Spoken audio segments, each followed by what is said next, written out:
Hi everyone, thanks for tuning in. I'm Lauren, and in this video, which is part of my top sewing tips series on my YouTube channel and my blog, I'm going to be chatting to you all about sewing patterns, how to read them, how to interpret them, just what they're all about really. So if you are new to dressmaking and you are wanting to make your own clothes, then I hope that you're going to find this video really useful. So far in this series, I've covered a lot of the basics of sewing and things that you need to know in order to build up your skills to be able to make your own clothes. So in this video, I just thought it would be good to actually start introducing you to sewing patterns and what they're all about basically. So first of all, I want to split sewing patterns into two main sort of different categories, if you like. So you get sewing patterns that are from the older, more traditional companies. Sometimes it gets referred to the big four or the big five. So this is companies like Simplicity or New Look or Butterick or Vogue or McCall's. I'm sure I've missed some other ones, but yeah, those kind of more traditional patterns that, you know, they've been around for decades, and yet you can still get them. So that is one group. And then the second group is the independent sewing patterns, which often get referred to as indie patterns, get shortened to that.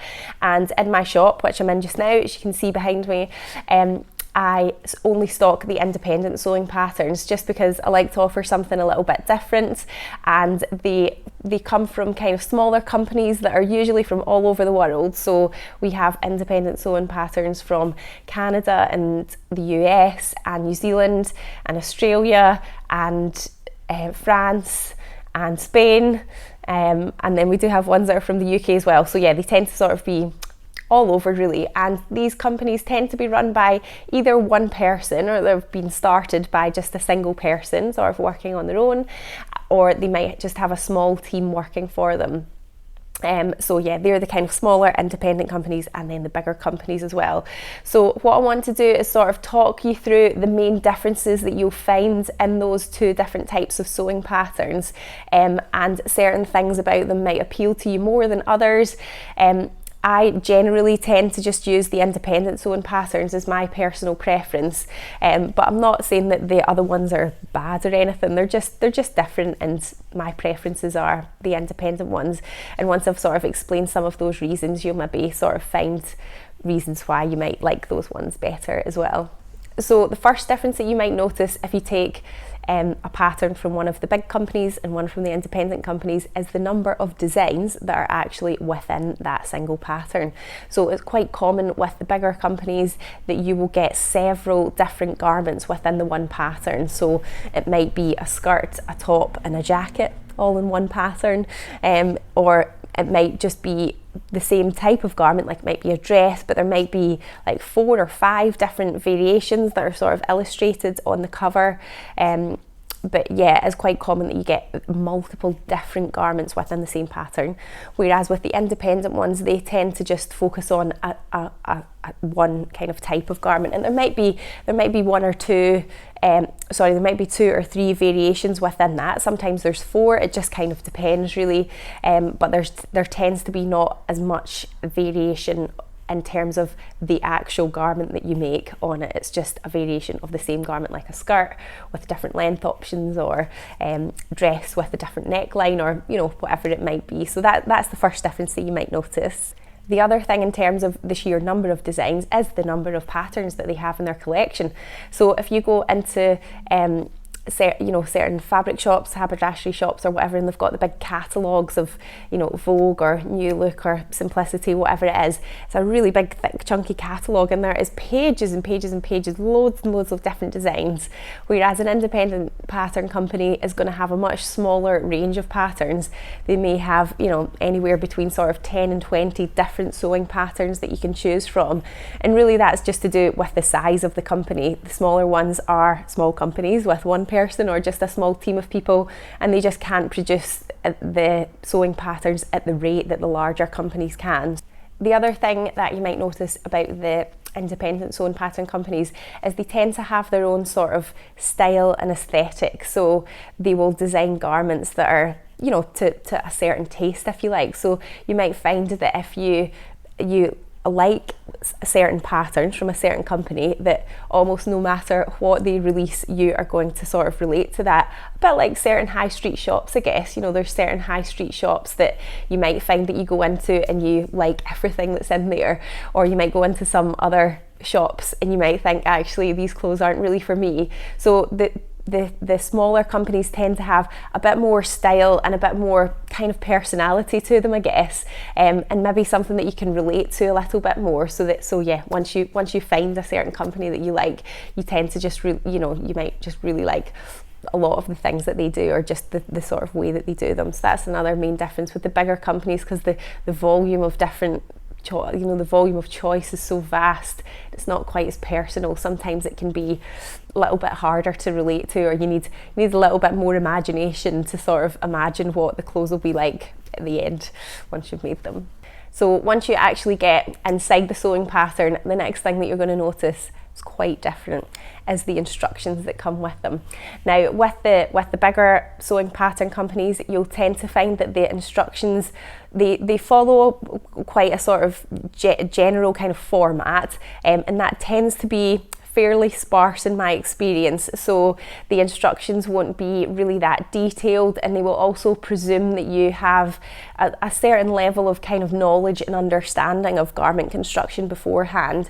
It just doesn't sort of explicitly explain each step in a lot of detail. So especially if you're a beginner, that can seem sort of quite daunting, because there's a lot of working out to do for each step. Whereas with the independent sewing patterns, you do tend to get variation in the sort of depth and detail that they go into too, but I would say generally on a whole, the independent pattern companies spend much more time writing and giving you much more detailed instructions. There might be photographs that explain a lot of the steps, or there's just going to be more illustrations that describe it all, and instead of sort of one sentence like put the sleeve in, it will explain in much more detail how to actually put that sleeve in. So just as an example here, I've got a couple of different sets of instructions, and I'm sure immediately you can sort of see the difference. This one it's explaining a lot in quite a short space of time. This is from one of the big companies, whereas this one here, this is actually a Liesl & Co. Instruction set, but you can see immediately the amount of writing that is in these instructions is considerably more. It is going into much more detail. So if you're a beginner, or you're still building your skills or learning new techniques through making clothing, then usually you'll find that with the independent pattern companies, you just get a bit more sort of help and guidance and support through the construction process. So again, once you're inside the pattern, the other difference that you might notice is what the pattern is actually printed onto. So with the larger companies, they are typically printed onto the sort of quite fine, thin brown tissue paper, which some people like, some people find that easy to work with. It's quite good if you want to do tissue fitting, for example, but some pattern companies will print their patterns onto much thicker, more heavy duty paper, and usually when that happens, people will then trace the size that they want for that sewing pattern off of that master copy. So it means that you've still got this kind of quite durable, firm paper copy of the pattern in all of the sizes, and then you're just using dressmaker's tracing paper to trace off the pattern that you want, and then working with that to cut out your fabric. Again, within the independent pattern companies, you do get variation in what it's printed on, so it's not always the thicker paper. Sometimes it is just the tissue paper around, but yeah, that's just another sort of difference you'll notice in terms of the sort of feel and I guess kind of quality of how the sewn pattern comes and how it is in real life. And then kind of linking back in with the instructions again, the amount of kind of online support and tutorials that you will get with the independent companies is much more in depth. A lot of them tend to have sew-alongs, so there'll be, for a specific pattern that's released to make a garment, there will be a series of blog posts that really go into so much detail and how to do each step. So the closet case patterns ones, for example, here's one that's for the Cali shirt and dress, and you can see it really breaks down all of the steps that are within the construction. There's loads of photographs within that too, and then just generally the amount of sort of versions that you'll find online that people have made of the indie patterns is much greater. You can search for hashtags of what the patterns are. A lot of people do blog posts on them too. You do get that for the larger pattern companies as well. Of course, people make those garments and they do blog posts about them too. But because the choice of patterns within the larger companies is so much greater, that you'll just tend to find that the number of blog posts or pattern reviews about each pattern is just less compared to the independent ones, because the collections of the independent ones are smaller, so yeah, more people sort of tend to make them. So generally you can sort of find more information, from my experience anyway, you can kind of find more information and inspiration and guidance online for the indie ones. So the next thing that I want to talk about is how the sizes within sewing patterns are labelled and kind of described, really.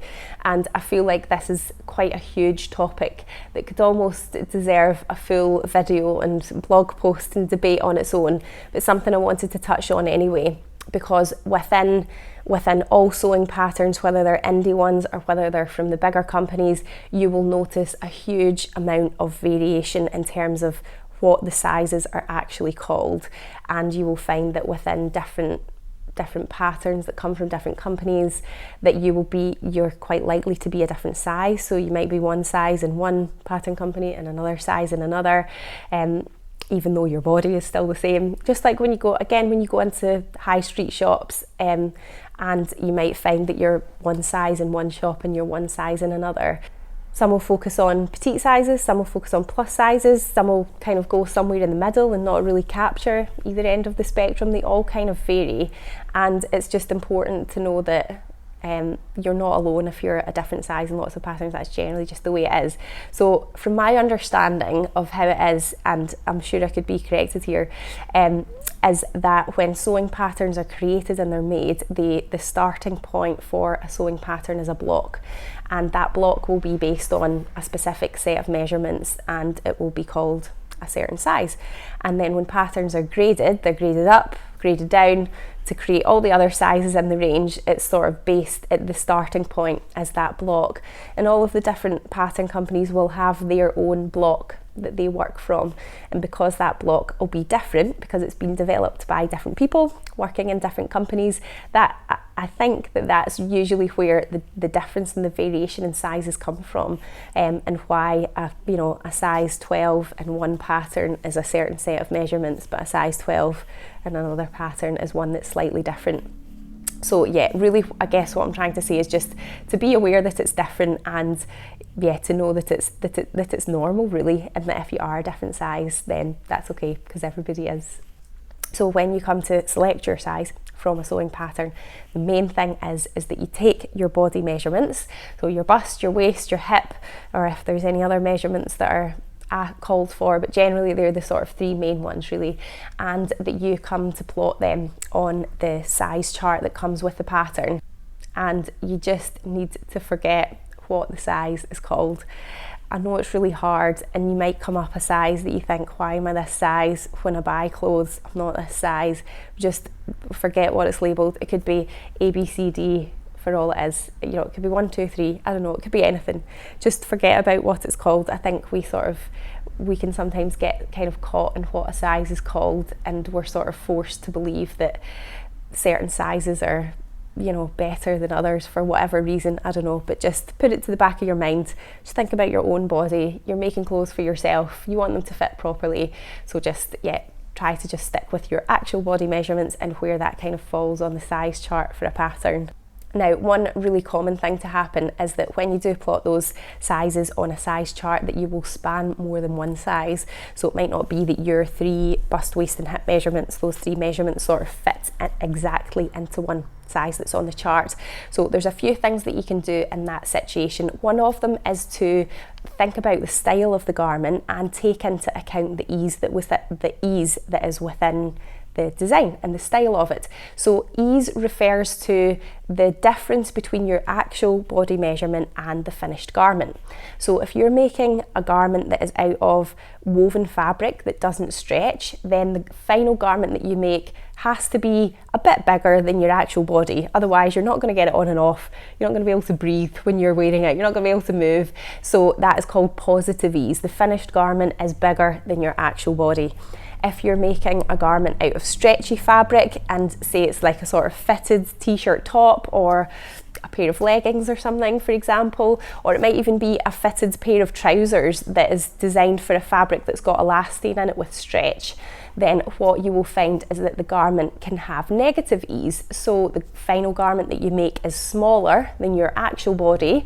Got negative ease, and that is because the fabric will stretch, and that is where part of the fit and the style and design of the garment comes from.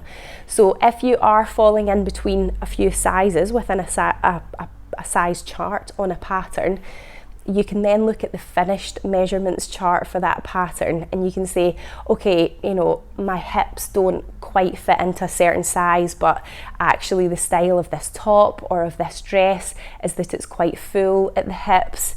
So, you know, that's going to be fine. If there's a bit of extra ease at the hips, you know, it won't matter too much. Depending on how many sizes your body measurements are sort of spanning, actually just looking at the finished garment measurements can help you think, okay, actually, you know, my waist is a little bit bigger, but my bust and my hips fall into a certain size, but because it's quite loose, you know, my waist is still going to have enough ease. There's still going to be enough room to sort of move and get it on and off.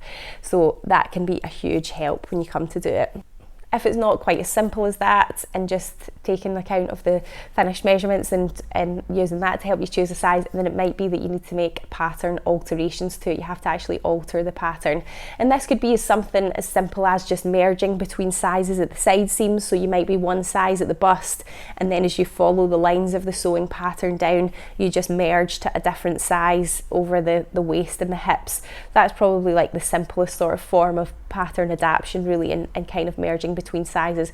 Or it might be that you have to do something a bit more involved to the pattern. Now that is like lots of separate topics on its own, and I can't really cover them all in this video here. I just wanted to sort of give a bit of an introduction to the sewing patterns. So I plan to do lots of kind of separate videos on different types of pattern adaptations that you can do. But if there's any pattern adaptations that you're sort of wondering about, or you'd like to see me do a video on, just leave me a suggestion in the comments below, and I can certainly add that to my list of videos that I'm going to do in the future. If you've got any other questions about the sewing patterns, please just ask me, and I shall try to help. I hope you found that useful, just to give you some context of all the different things that are out there. If you haven't subscribed to my channel already, please remember to hit subscribe so you don't miss out on my next video.